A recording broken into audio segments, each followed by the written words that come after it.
We have looked at different kinds of war in one of the previous videos, war ataf, which is this is war ataf, war atfi, war ma'ya, war bayaniya we looked, and there's another very important war called war hal, war of hal, war which tells us state of something.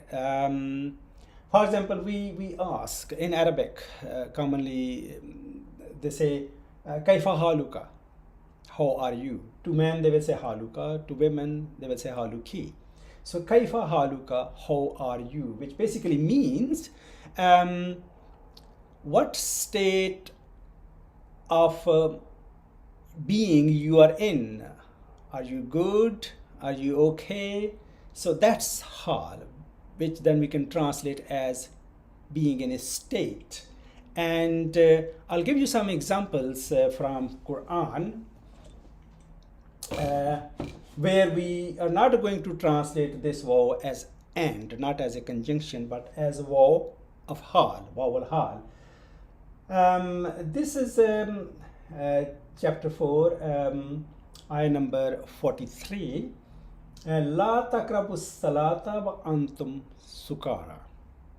Do not go near your prayer, near salah, which means do not say salah, wa antum sukara, in the state of being intoxicated. When you are in a state of intoxication, do not go near salah. And this waw haliya is commonly followed by a jumla ismiya. Antum mubtada, sukara khabar. And this waw haliya changes this sentence to masdar meanings. It does not remain a sentence. If we literally translate it, we will say, and you are intoxicated. But that's not what it means, because this we are not going to translate as and. We can translate actually for the sake of ease, depending on the language which you're using, we can say, while you are intoxicated, do not go near salah. While could be used, or will say, in the state of being intoxication, do not go near salah. And that's another ayah, a bit longer. That's part of a longer ayah, and that's just a part of it. And this is the whole of this ayah, Surah Baqarah, ayah number 112.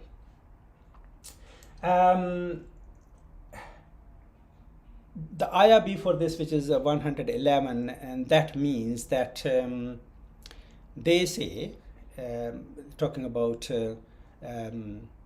Jews and Christians, they say that no one is going to go to paradise unless you are Jew or Christian. That's in the ayah before this. And then this ayah says, Bala, why not? Or no, yes, why not? Which means yes. Man, yes, क्यों नहीं? Man aslama wajhahu, whoever turned towards Allah, man wajhahu lillahi wa huwa muhsinun. That waw is waw haliya, and this is jumla ismiya, huwa muhsinun. Outside this we will say huwa muhsinun, he is muhsin. He is doer of good deeds. Muhsin, that's what muhsin means. Ihsan is another word which is from the same source, which means doing good deeds, action of doing good deeds. So, wahwa muhsinun. So, he is muhsin, he is doer of good deeds. But that's not what it means, because this is waw haliya.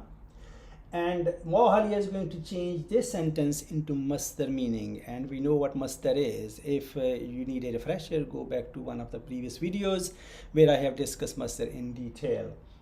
So bala man aslama, yes, whoever turned towards Allah lillahi, that means fulfilled his obligations, making salah 5 times a day, tasbih, etc., everything else, in the state of being muhsin. So if you do all this in the state of being muhsin, falahu ajruhu inda rabbihi wala khawfun alayhim wala hum yahzanun. So that person will have their reward with their Lord, and they will not have any fear, and they will not suffer any grief either. So no, here really this is a condition here, that if you fulfill Allah's obligations, God's obligations, but in the state of being muhsin, in the state of while doing good deeds. So that's what muhsin is, that's what ihsan is, doing of good deeds. And who do we do ihsan to? Who do we do good deeds to? No one is going to do good deeds to Allah, because He doesn't need our good deeds. So the connection of doing good deed is to His creation. So if we are good to His creation, if we do good for His creation, and then do this as well in the state of being doer of that, being muhsin, and if we do that, then, so there is a condition here, then we're going to have our reward, and we will not have any fear and no grief either. So clearly there is a condition here which sometimes we tend to ignore. I think all of us do that, because we focus too much fulfilling His obligations, but ignoring that there is a condition here, that you fulfill my obligations in the state of ihsan. Okay, and because ihsan is to do with His creation, and if we ignore His creation or being nasty to His creation, that's not going to work. Because if I have made a gadget, for example, I'll give an example of iPhone. So this is my creation. Okay, you can maybe criticize it a little bit, say, okay, this could be improved this way, that way. But if you say, oh, this is a rubbish piece of gadget, then I'm not going to be happy with you. And because it is my creation and I love my creation. So God loves His creation. And if we are nasty to His creation, then clearly He's not going to be happy. It doesn't matter how many His personal obligation we fulfill. So this is really something important to focus on. I will reflect myself, and I would like you to reflect on this as well. Subhanakallahumma wa bihamdika ashhadu an la ilaha illa anta astaghfiruka wa atubu ilaik.